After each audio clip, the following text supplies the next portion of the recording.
Alright, so today I'm going to be showing you all how to make classic carrot cake. So I'm going to start by actually mixing in all my add-ins to the cake batter. The reason I'm doing this now is because you don't want to add this in one by one, because this will actually bring down the volume of the cake batter itself, and you may also run the risk of over mixing your cake batter. So I'm going to just start by mixing this first and then setting it aside. So here I have grated carrots, of course it's carrot cake, some crushed pineapple. What I did with the pineapple, I actually strained off the liquid, add some shredded coconut, and here I have some pecans and walnuts that I chopped and toasted.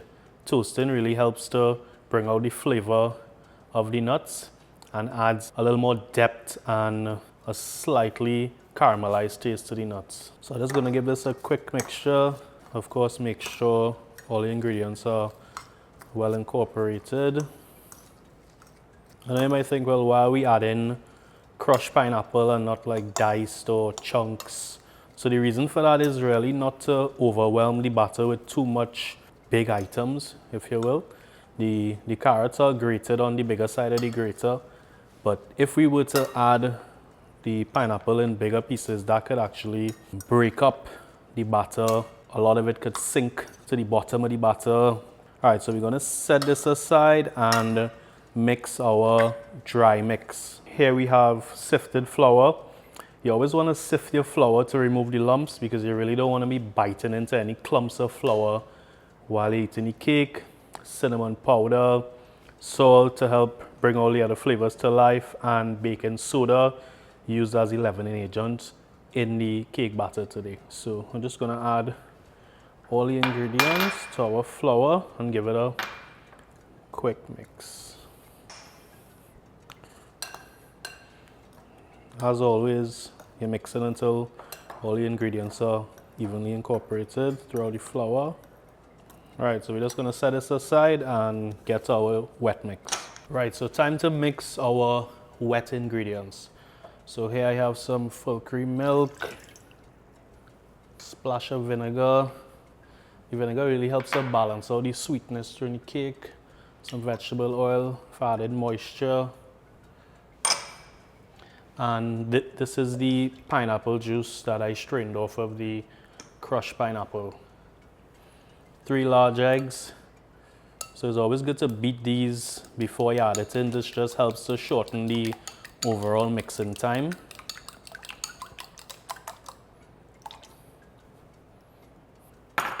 And some brown sugar.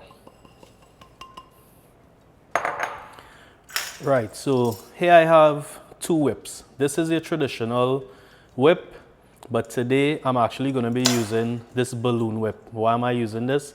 This will actually help to add volume and air to the batter to make it a lot more lighter, fluffier, and easier on the palate. I mean, of course, if you don't have a balloon whip, using your regular whip is fine. So I want to mix this until all the ingredients are evenly incorporated and my brown sugar is melted. Yeah, so an alternative option is to use a cake mixer, stand-in mixer, anything like that. But I mean, you're really just doing this to melt the sugar and then just combining all the other ingredients, your dry and your add-ins. So for me, it's not really necessary. But again, if you feel more comfortable doing that, feel free to do that. So while I'm mixing, I'm actually feeling for the sugar granules, which will tell me, if it's fully dissolved or not. I make a check too. You'll always see like little sugar granules on the edges of your bowl. So you're seeing foam at the top.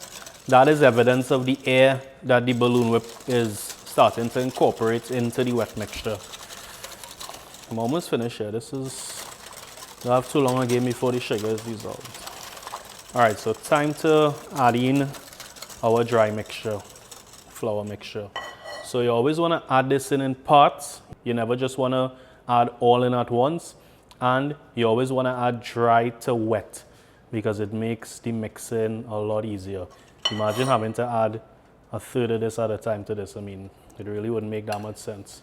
So I'm just adding in a third of our flour mixture and using the balloon whip, just incorporating it. Always remember to scrape down the sides of your bowl.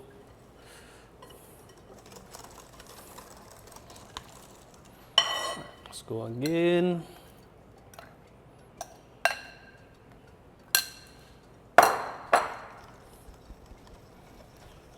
So once you're not seeing any lumps, you're not seeing any flour at the edges of the bowl, just continue to add. So adding in the rest now.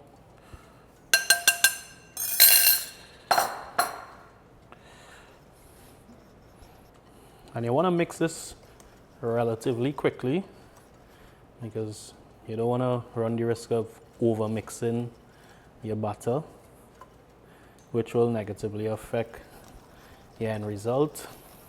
Right, so here we could see the batter is very well mixed, not seeing any lumps, nice even consistency throughout. Right, so now we're gonna set this wire whip aside,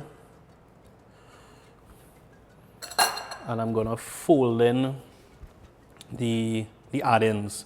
Why am I folding it in? Because these add-ins will cause the batter to lose volume. The air will start to escape from the batter. So as you can see, I'm not sure if the second camera could see all these air bubbles rising to the top. That's the air escaping from the batter. Instead of mixing it in, you gently fold in the add-ins to mitigate or lessen the amount of air from escaping. You want to take your time, but this is also something that you cannot do too much of. So I'm just bringing in, taking from the outside and bringing it into the middle, cutting down the center. Fold in. You could rotate your bowl to a couple more times. Right, and that's it. So what I'm gonna do now, I'm gonna clear up here and bring 2 baking pans, transfer, and time to bake. All right, so time to transfer into our baking pans. So before I even started to mix anything, I preheated the oven to 350 degrees Fahrenheit. So by the time the batter is mixed, transferred to pans, it's ready to go in the oven. These baking pans are 9-inch round baking pans, about 1.5 inches high. I sprayed grease on it and I added flour. This is just to be extra safe. The flour is not that necessary, but just as an extra precaution, you just lightly coat the grease with flour. So here I have two of them, and I'm gonna evenly divide it. Now of course I'm eyeballing this, right? So right, next one.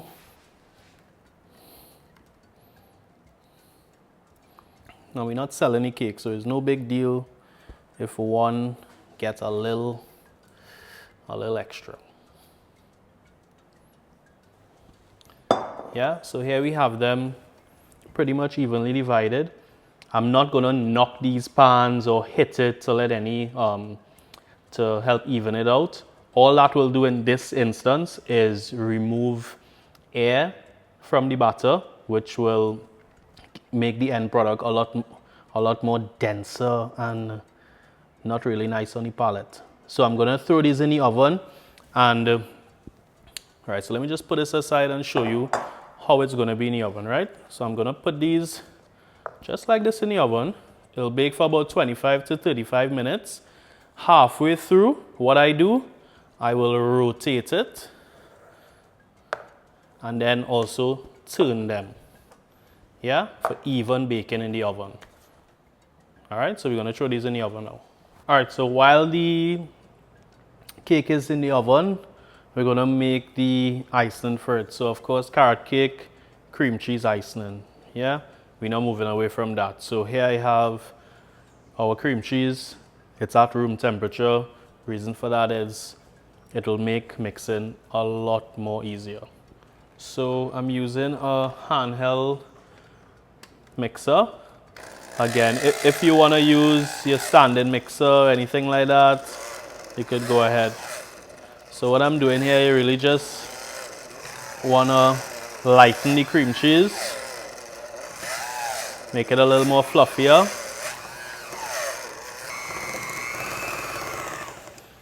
Alright, so I'm just going to scrape down the sides of the bowl before I add our butter, which should also be at room temperature for the same reason. You want to make mixing a lot easier. Yeah, so I'll set it at like medium speed and add in the butter.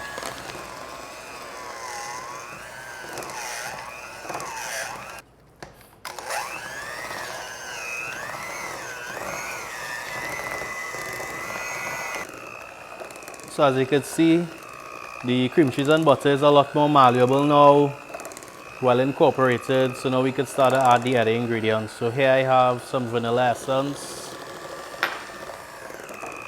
This will really give it some added flavor. Right, so now we're going to start to add some heavy cream.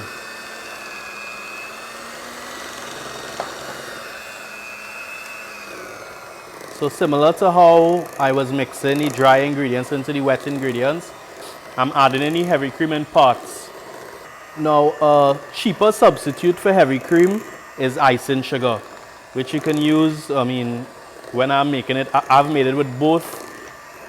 Personally, I prefer the heavy cream. It gives it a much more richer, velvety texture on your palate. It adds a lot more flavor, when compared to the icing sugar, which I think makes the batter slightly more grainy.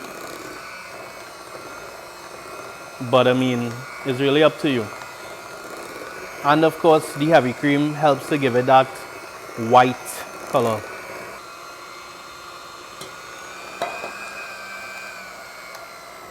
When you're adding in the heavy cream too, you always need to pay attention to the thickness of the batter, because you don't want it too thin, because of course it wouldn't really hold on to the cake. So while you're mixing, you're always looking at the batter for any lumps. So you see like all these little lumps that we see in here, you want to make sure and get all that out.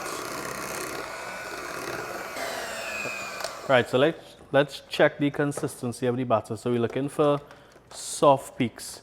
You want the batter to follow the cake mixer out and then just slowly fold over on its side. So let's see. All right, so I think we're good here. Yeah? Yeah, so what you could do if it's still too soft, you just turn your mixer on high and just beat it again for probably 30 seconds or so. And then check. Yeah. Oh yeah. Right, so here's one of the cakes straight out of the oven. So here's a quick pro tip. As soon as it comes out of the oven, wrap it with cling wrap and place it in your refrigerator on a wire rack to cool. If your home has air condition, you could just leave it on your counter with the AC on as well.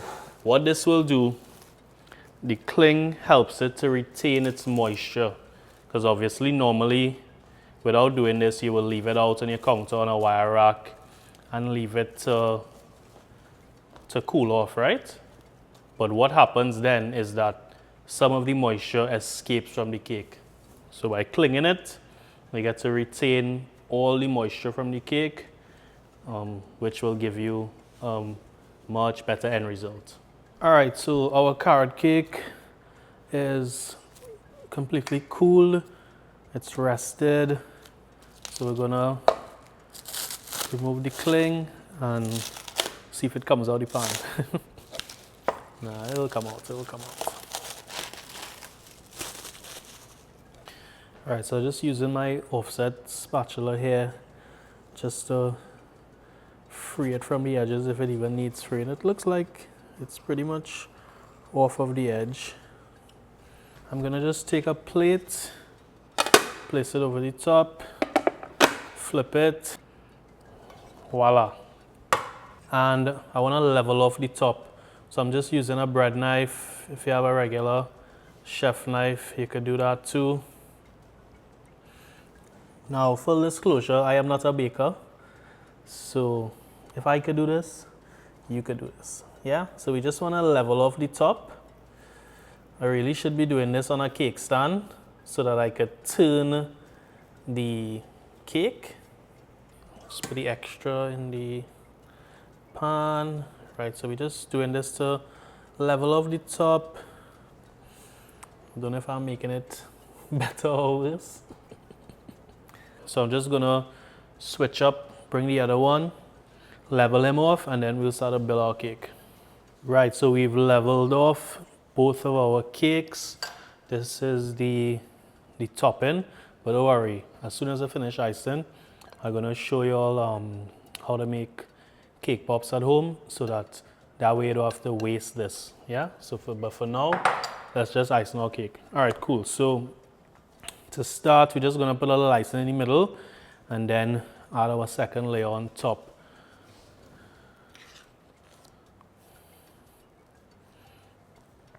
So I'm using a offset spatula here. Again, as I said, ideally, you should be doing this on a cake stand or something that can be rotated. But that's all right, we're working with what we have.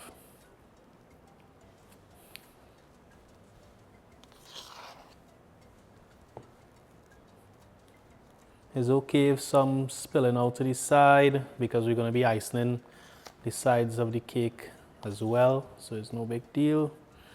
And it doesn't need to be perfectly level because what you could do by the time you add your second layer of cake, you can press it down and just manipulate it a little bit to help even it out.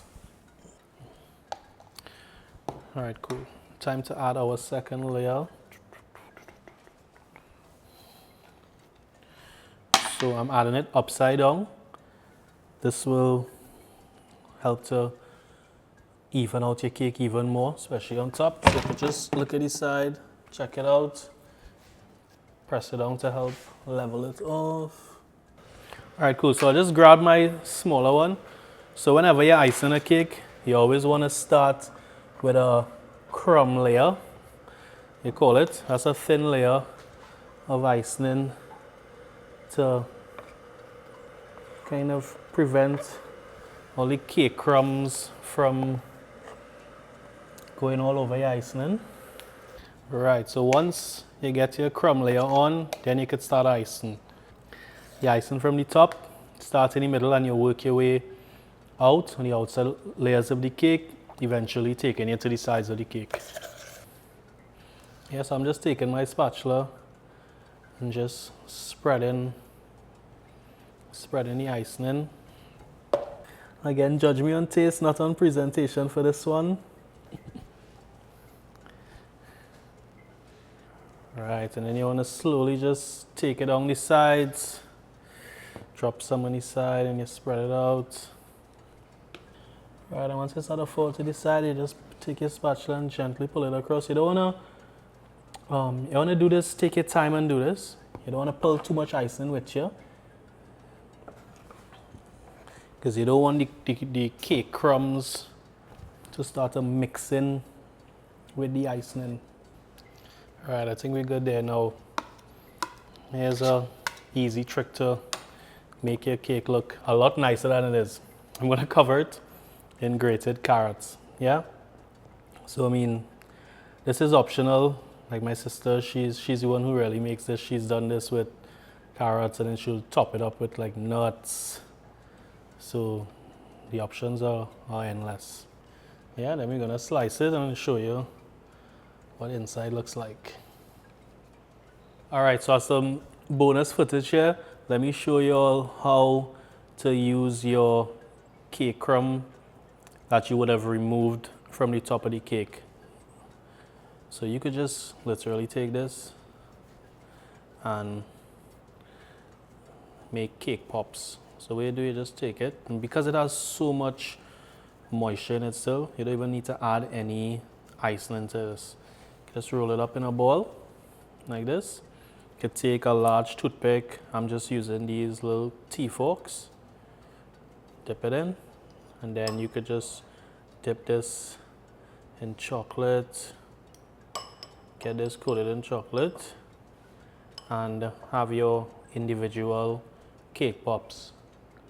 That way, you don't have to throw this away. Just get some melted chocolate, some butter, pop it in the microwave for about 15 seconds, give it a stir 15 seconds, get it melted, form your cake crumb into a ball, and dip it in your melted chocolate. As simple as that.